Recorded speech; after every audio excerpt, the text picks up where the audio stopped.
What do you think I'm holding in my hand? You think this is a leaf, right? But what if I told you that this is an entire forest? In the building behind me, one leaf like this can be turned into 100,000 trees. This is the Heartfulness Tree Conservation Center at Kanha Shanti Vanam. It is a state-of-the-art plant tissue culture lab where they take small pieces of a plant tissue, which they get from a leaf or a twig, and place them in a nutrient-rich medium under sterile conditions.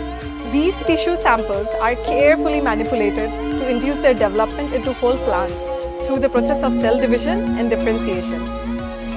This method, it actually allows for the production of large number of genetically identical plants or clones. At this center, they have chosen to work on 5 extremely endangered tree species like Syzygium corica. Only 25 trees of this species remain on Earth. In this place here, they hope to increase the number to a few 100,000.